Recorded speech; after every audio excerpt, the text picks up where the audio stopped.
there yet. I'm getting ready to go there. But let's go ahead and talk about the current state of the market, because crypto is completely crashing. Bitcoin is currently testing $102,000 support, which I can't pull my chart up right now, but it's a big chart that we have, and I show you all the key levels that I'm looking at. The next area of support below that is going to be about $94,000. The total crypto market cap has dropped from like 4 trillion to about 3.38 trillion. And let's go ahead and talk about what the crypto Czar had said about crypto, and then also talk about the positive aspects of the market, because again, there's a lot to be thankful for. There's a lot going on. Chainlink is doing absolutely insane things. Hedera is doing numbers when it comes to the spot ETF, plus all of their real world adoption that's happening. Ripple is doing a lot of things. So we're going to go ahead and talk about that. And I know that a lot of you guys are like, you guys are bearish right now. You're frustrated. You're just not really understanding what's with the market. So I'm here to talk to you. We'll go ahead and explain kind of what's going on. But moral of the story is, as always on the show, market doesn't care about you. It does not care about your feelings. It's going to do what it's going to do. And again, we wanted mass adoption for so long, and now we have it. And that's public servants coming in, that's institutions coming in. It is what it is. But let's, go ahead and talk about the news and different things that are going on, because that is incredibly important. And we can do, when I get back home, we can do a bit of a longer video about really kind of the current state of the market. So let's get into the news. So the crypto czar is David Sachs, and he said that crypto is the industry of the future. And I believe that he's 100% right. Right now, we still don't have the Clarity Act. We still don't have any clear pathway as to what we can do. Well, we do know what we can and can't do, because fraud is always illegal, but we're starting to continue to move. But right now, it seems like a lot of the focus has been on stablecoins. On stablecoins. And I know that's frustrating for a lot of people, because it's like having to deal with the bridging and the interoperability and all the back and forth, and so many different stablecoins and so many different chains and so many different projects. It's like, which one to use? Me personally, I'm still old school. I'm still using my Tether on ETH and my USDC on ETH, because it's just easier for me. And you do what works for you. But in the future, we will see stablecoins fully become adopted, which is, is going to disrupt the banking industry to an extent. But moral of the story is, we have these people that are incredibly bullish on crypto, the president's family, the different people that he's appointing. Government still shut down, so there's not a whole lot we can do. But what we can do is we can continue to pay attention to what these people are saying, okay? And if they're calling that crypto is the industry of the future, I would probably take a little bit of note of that, because again, you have to remember, like way back in 2017, we didn't have these types of conversations going on at all, any way, shape, or form. So with that being said, that's giving a little bit of hope. It's giving a little bit of optimism, but at the same time, the market is not reflecting that, which that's okay too, because again, market doesn't care about you or your feelings. It doesn't care about when you want, like me personally, I want Bitcoin to be at $1 million today. I want Ethereum to be at $10,000. I want all my other altcoins to pump. That's what I would love. Like Ethereum at $10,000 would make my life a lot easier. But the market doesn't care about me or my feelings. And just because we have somebody like Tom Lee or a lot of these DATs talking about like how bullish they are and acquiring Ethereum or acquiring any of these altcoins, doesn't mean the market's going to directly react. And that's the same thing when we're talking about the ETFs. So paying attention to various projects that do have strong fundamentals is going to be incredibly important moving forward. Okay, so there's that. Also, we got to give a big shout out to the channel members, to Mr. Dale and the gorgeous Alexandra. And if you're not subscribed, go ahead and subscribe so you don't miss anything. Like this video and drop me a comment, because I do go through and I do read them. And I know the market's boring. There's not like a lot of fun stuff happening, but literally at the same time, we're here. We're here, and it is what it is. So we just kind of got to go on with our days and go on with our lives and, focus on what's happening with the market and continue to practice self-education. This is a trader's market right now. This is a trader's market. And when I say that, that is for people that are experienced traders. These are for people that know how to use leverage properly, that know how to close positions, that know when to read charts. This market is generally for investors too, people that like to DCA, those types of things. But really at the same time, it's a trader's market. So if you're somebody that's not an experienced trader, if you want to trade it, go ahead. I'm not personally, because it's just a little bit too risky for me. But let's go ahead and talk about some of the positive things, because Chainlink has made a lot of news. I'm going to be at the event. I'm going to try to get some footage for you, but let's talk about that, because there's a lot going on. Well, actually, we'll talk about, I'm just going to go through the list as what I have, just because it's a little bit harder when I'm not at home. So Bitwise Grayscale reveals fees for XRP and Dogecoin ETFs as firms push ahead to launch without SEC's green light. You have to remember that the ETFs are going to have to meet listing standards and complete the S1 process to launch, which could allow listings without SEC sign off. So you don't necessarily need direct approval from the SEC, because they went ahead and they minimized the guidelines. So if there's a mature futures ETF already, these could potentially get approved. So a lot of analysts are saying that this is good and this is positive and this is bullish, because they're talking about the fees already get approved. If not, once the government is open, then we will get a plethora of these approved and whatnot. And that's those are the various cryptos that I'm paying attention to. But just talking about the fees is bullish as far as these things actually opening up. Now, let's talk a little bit about Hedera and the Canary. Well, not Hedera, HBAR, because a little bit different over there. So 4 days after the launch, HBAR, hashtag HBR, has grown from 5.5 million to 360 million HBAR, over 70 million assets under management in less than a week. And this was with the spot ETF. So that's why when we talk about, volume and different things that the ETFs can bring in, amazing, okay? And again, I know that in crypto terms, this isn't like a whole lot of volume, but at the same time, it's better than nothing. And it's more than what we had in the past. So once we get more and more of these becoming live and actively trading, that's going to indicate more volume. And I know a lot of you are probably saying, well, Wendy, numbers going down. Yeah, numbers going down. The stock market looks like a hot mess. SPX is down, gold is down, everything is down. There's all different types of things.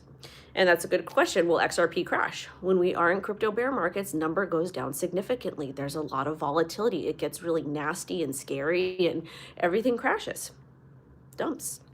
Generally, altcoins dump anywhere between 50 and 80%. Sometimes they go to zero. In the past, Bitcoin has gone to, we've seen like 70 to 80% corrections with Bitcoin, but this time it might be different just because we have the ETFs essentially holding that up. As far as like Ethereum and a lot of the other top altcoins, I have no idea, because we're trading in a brand new scenario. So shout out to the HBAR community. That's absolutely amazing. And also shout out to Tata for posting all of the HBAR stuff, because that helps me gather data so I can present it to you guys, because there's a lot of stuff to go through, and make sure to smash the like. As far as Ripple goes, there's another story. Ripple custody momentum continues, and they acquire Palisade to offer comprehensive digital asset custody. So that is a wallet and custody firm, and they basically want to strengthen Ripple custody, which is designed for banks, fintechs, and corporates managing digital assets, stablecoins, and tokenized RWAs. Palisade's wallet as a service tech enables secure, fast wallet creation and deployment. This is a deal for high-frequency transaction on and off ramps and treasury operations. So they're talking about institutions, 100% institutions.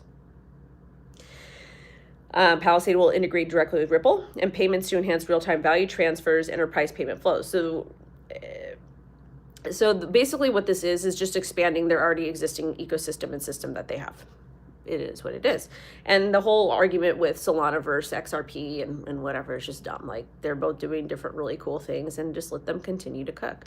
But but the thing that caught my eye the most over here was going to be obviously stablecoins, tokenized RWAs, but for high frequency transactions. This is going to be trading institutional wise, which is pretty important, because that's where you're going to see a lot of volume.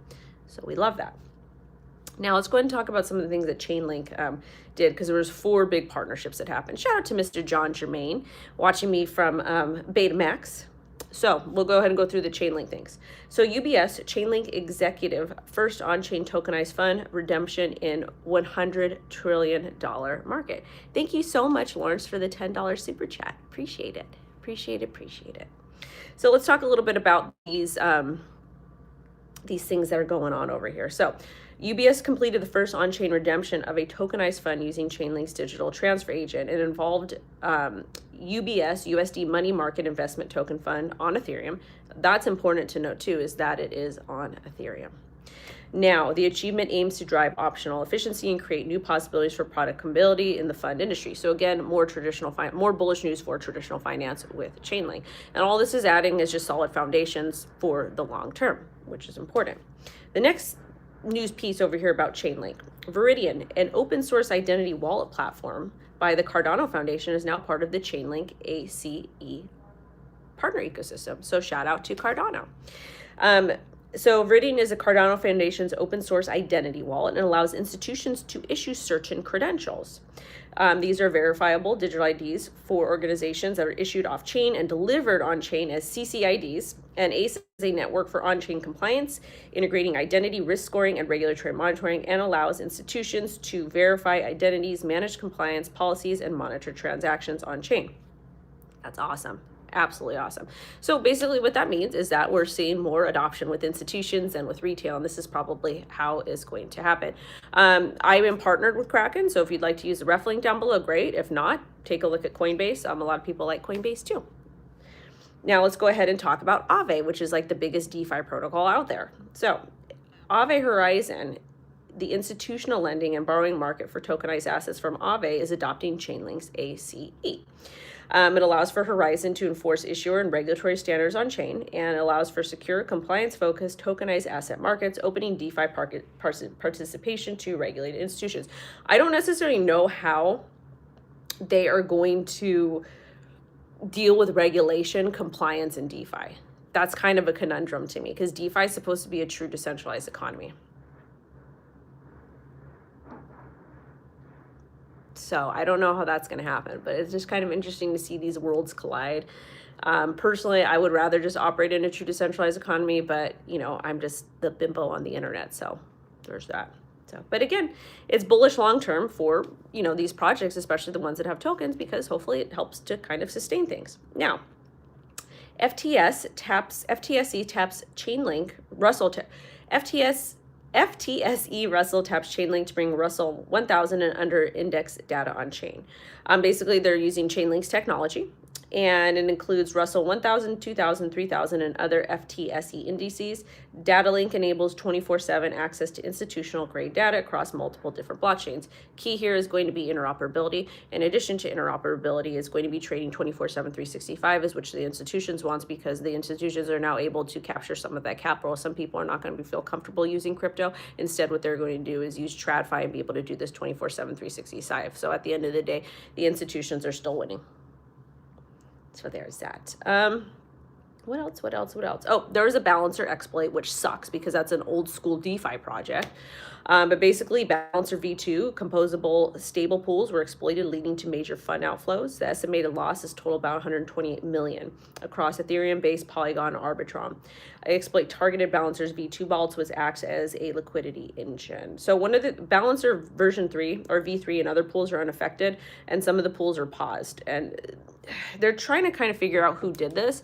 Oh yeah, we talked about XLM yesterday and Chainlink.